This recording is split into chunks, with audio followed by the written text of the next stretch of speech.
إن الحمد لله نحمده ونستعينه ونستغفره ونعوذ بالله من شرور أنفسنا ومن سيئات أعمالنا من يهده الله فلا مضل له ومن يضلل فلا هادي له أشهد أن لا إله إلا الله وحده لا شريك له وأشهد أن محمدا عبده ورسوله وبعد.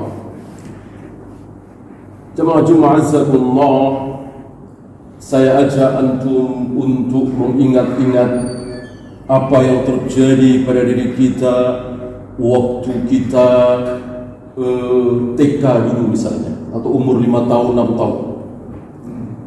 Kita sering tertawa, mentertawakan diri kita yang menangis, teriak-teriak, emosi, hanya karena mainan, rebutan mainan dengan adik kita misalnya, kakak kita misalnya, teman kita misalnya, hanya untuk sebuah mainan. Harga mungkin 1.000 perak, 2.000 perak, 500 perak. Nangis kita, berantem kita, cakar-cakaran. InsyaAllah ta'ala kelak kita akan lebih tertawa lagi, mentertawakan diri kita.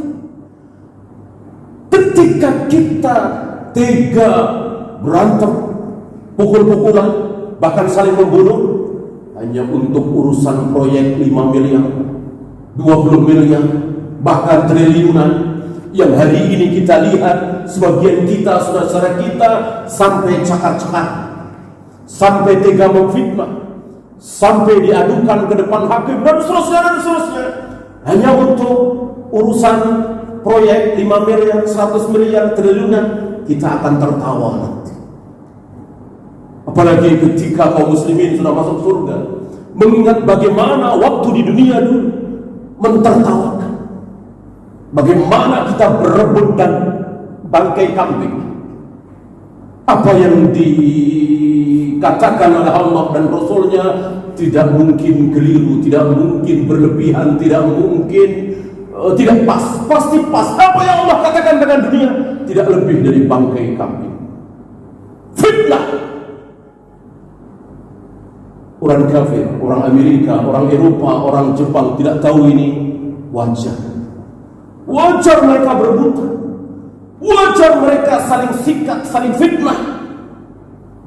Bahkan kalau perlu berbunuh-bunuhan, perang, wajar. Kenapa? Mereka tidak tahu kalau ini yang sedang mereka perebutkan bangkai kambing. Kita sudah tahu, diberitahu oleh Allah dan Rasulnya, kok masih ikut-ikutan seperti mereka?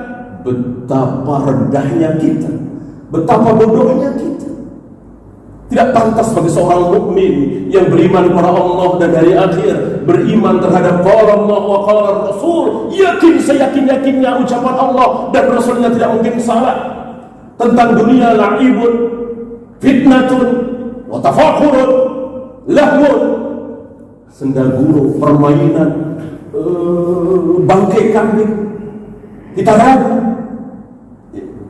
Maka carilah untuk bekal di akhirat, carilah untuk menegakkan tulang punggung kita, agar kita bisa beribadah kepada Allah. Dan ini yang beliau pinta, yang Nabi pinta. Ya Allah, jadikanlah rizki Ali Muhammadin qutan. Allahumma ja'al rizqa Ali Muhammadin qutan. Jadikanlah rezeki keluarga Muhammad, ya Allah, sekedar untuk bisa makan minum. Gak ada keinginan beliau untuk kaya raya, untuk menumpuk harta. Bahkan bermalam saja beliau tidak mau. Sampai sesuatu yang tidak biasa beliau lakukan. Selesai mengimami sholat, beliau langsung berdiri melewati pundak-pundak jamaah, masuk ke salah satu rumah beliau, istri beliau, balik lagi dengan membawa sebatang emas. Beliau katakan dalam sholatku tadi, aku ingat ini, aku tidak mau ini bermalam sampai bermalam di rumahku.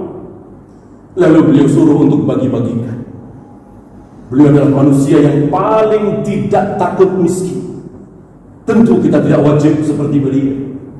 Apabila ada yang seperti beliau, tentu ini mulia sekali, dan itu kita lihat para imam seperti itu. Wajibkah? Tidak wajib. Bolehkah kita menyimpan? Boleh. Yang tidak boleh adalah mati-matian kita mencari, menyimpan, lalu kita menjadi bakhil, lalu kita tega melakukan apa yang haram, lalu kita tega memfitnah, membunuh, dan seterusnya. Ini yang haram. Ini yang haram. Ini yang jangan sampai terjadi pada diri kita. Kita harus pintar, kita harus cerdas. Al-kayyisu man dana nafsahu wa 'amila lima ba'dal maut. Yang cerdas, yang pintar, yang bagaimana? Yang ketika berbuat sesuatu, melakukan sesuatu, ini ada manfaatnya nanti di akhirat. Ada manfaatnya setelah aku mati. Ada manfaatnya apa tidak? Ini cerdas, ini pintar. Berarti yang tidak cerdas, yang tidak pintar adalah ketika beramal, dia selalu bertanya, ini ada uangnya, ini ada duitnya, ini ada gajinya, ini ada manfaatnya di dunia. Itulah al-Yahud. Al-Yahud seperti itu. Kalau ada ucapan Nabi Musa, bahkan ucapan Nabi Muhammad SAW, tapi ada manfaatnya di dunia, mereka lakukan. Dan kita lihat hari ini, sebagian mereka mengamalkan sabda Nabi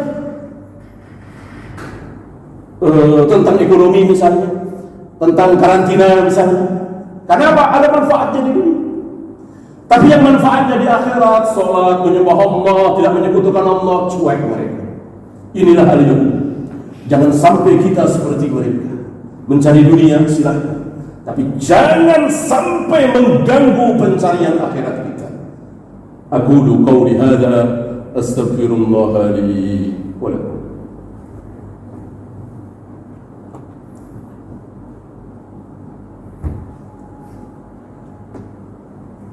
Alhamdulillah hamdan katsiran thayyiban mubarakan fihi kama yuhibbu rabbuna wa yarda. Asyhadu an la ilaha illallah wahdahu la syarika lah wa asyhadu anna Muhammadan 'abduhu wa rasuluhu wa ba'd. Ayuhal ikhwan, Nabi yang tidak bergeming ketika ditawari dengan perbendaharaan dunia. Bahkan kunci-kunci perbendaharaan dunia itu diriwayatkan datang kepada beliau, merengek, ingin diraih, ingin dipeluk, ingin diambil oleh Nabi. Beliau katakan, ilaiki anni, pergilah engkau menjauh dariku.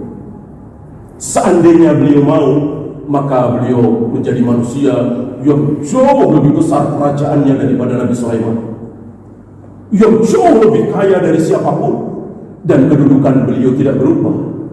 Masih asyraful anbiya wal mursalin, masih imamul muttaqin, masih khatamun nabiyyin, tidak berubah. Manusia termulia di muka bumi, sekaligus paling kaya, paling berkuasa. Tapi beliau nolak.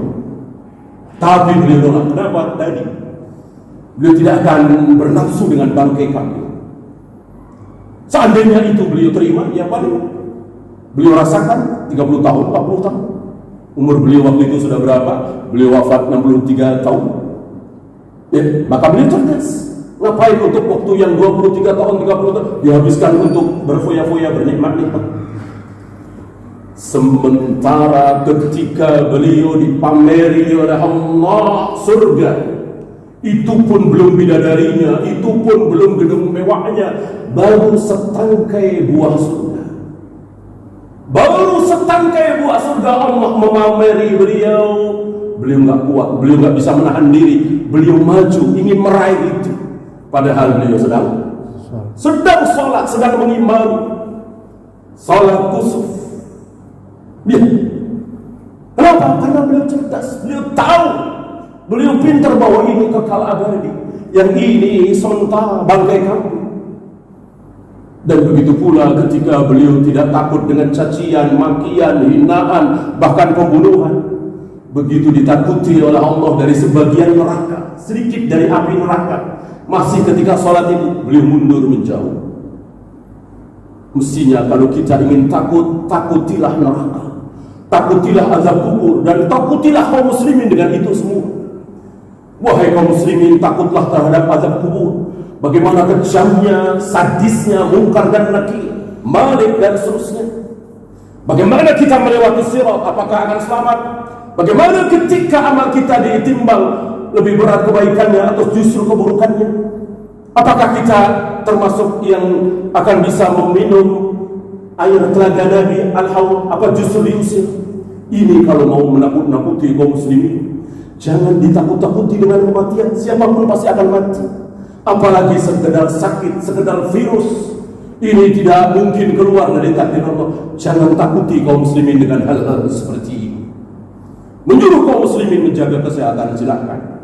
Pakai masker, silakan. Tidak dosa. Cuci tangan, silakan, tidak dosa.